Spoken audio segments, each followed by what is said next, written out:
Hello everyone, welcome back to Anonymous World. Hope you all are doing well. So today is December 19th and day 19 of Advent of Cyber Threat edition is out. So let's see what we have in day 19. Okay, so day 19 is blue teaming, something fishy is going on. So deploy the virtual machine attached to this task. It will be visible in the split screen view once it is ready. So if you don't see the machine, then click on the show split view button. Okay, let's start our machine.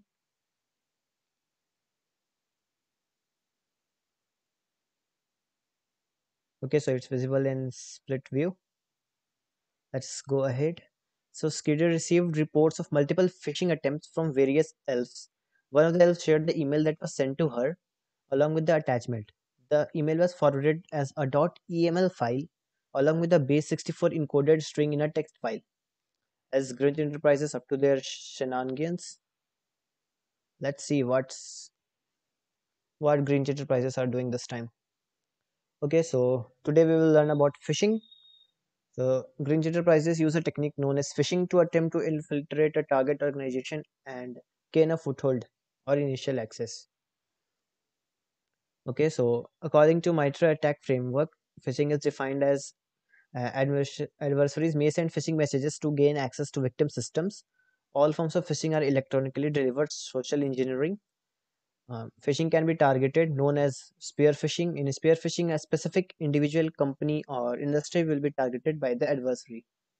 And generally, adversaries can conduct non-targeted phishing, such as in-mass malware spam campaigns. Okay, so attacker sends email containing malicious attachments or links, typically to execute malicious codes on victim system. Okay, so the link is given here. You can go here and read about some techniques. So since this type of attack targets employee of both small and large organizations alike, security awareness training is often enforced to help minimize the chances of recipient falling victim to this type of attack. So there are several signs to look for in email without performing extensive analysis to help determine whether an email is potentially a phishing attempt. So some examples are given below, which are signs to look for in emails.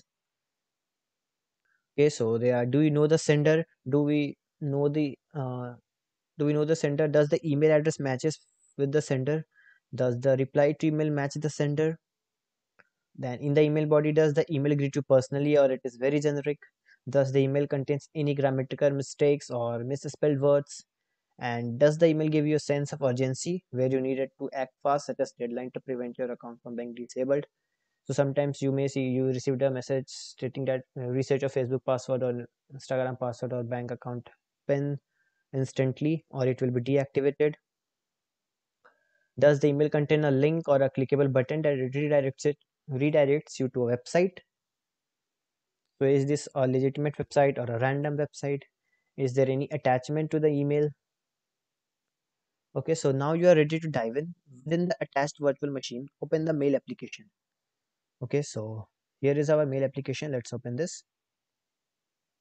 Email.eml will automatically open for you. Inspect the file contents of email.eml and answer the questions below. Okay, so this is email.eml. Let's see the questions. Who was the email sent to? Answer is in the email address. So we can see email was sent to Elf McPherson. Okay, let's copy the email address.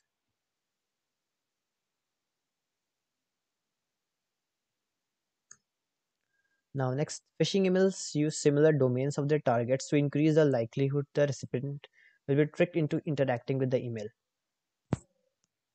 Who does it say the email was from? So answer is again in the email address. Now email was sent by this particular email address, customer service @t8fc.info. Okay, this must be our answer. Now sometimes phishing emails have a different reply to email address. If this email was replied to, what email address will receive the email response? So if I will reply to this email, it will be response. It will be received by this fisher @tempmail.z.grinch. Okay, Grinch. The Grinch word itself sounds suspicious. Okay. Now less sophisticated phishing emails will have typos. What is the misspelled words? So let's see if we find any misspelled words.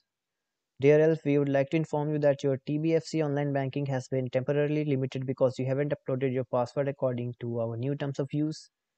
You have to reset your password straight off until now to be able to use your online banking without limits. So I think this is the word. It should be straight.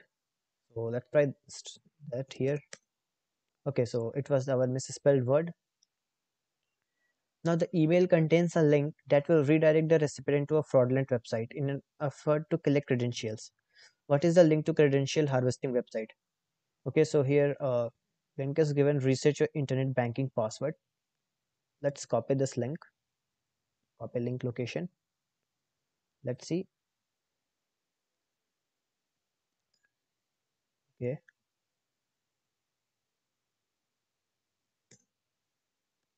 okay, you can see this looks like a random website.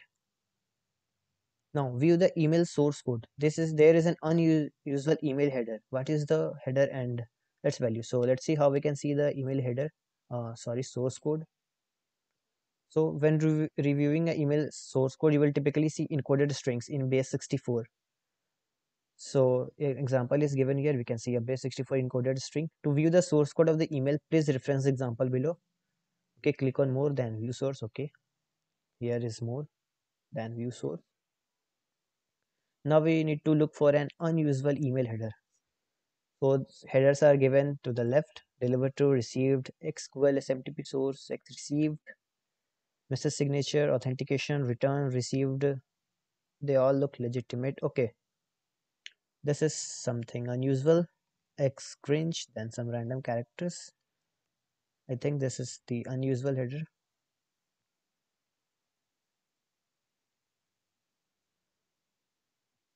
Okay, let's try this. Okay, it was the unusual header. So now you received other reports of phishing attempts from other colleagues. Some of the other emails contain attachments. Open attachment.txt. What is the name of the attachment? Okay, let's see. Here are some email artifacts. So these are the attachments received from other colleagues. Let's open those. What is the name of attachment? Okay, let's read this. Let's try to read these. Okay, file name password reset instructions .pdf. This was the attachment received. Let's see.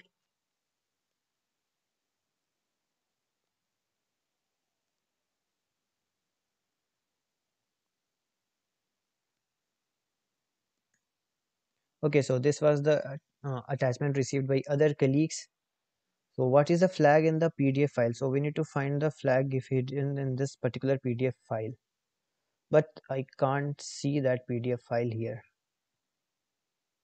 Okay, let's see what was there written again. So now below are commands to assist you with analyzing the encoded attachment txt file.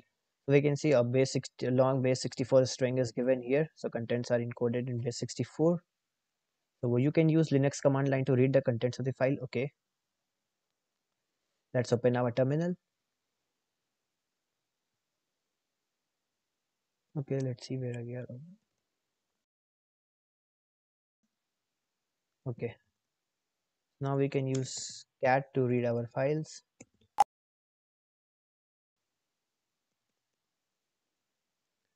Okay, so to decode the base 64 encoded string in the Linux command line, you can use the following command.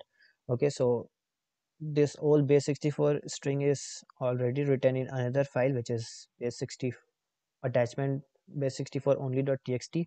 So let's try to decode that. So we can decode this using command line by with this syntax.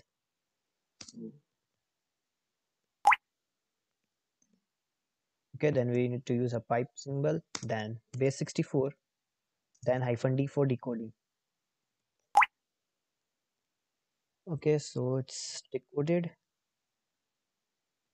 To convert the base 64 encoded string to its original file format, you can use the following command: cat return of base 64 -d, then apparent sign, then file.pdf.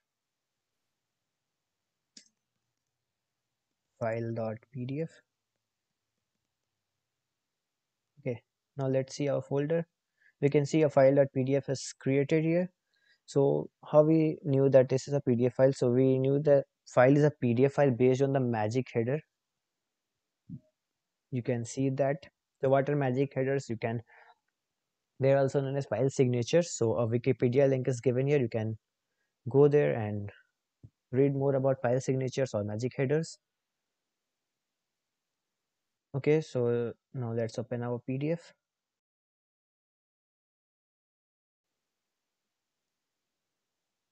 Okay, let's zoom this.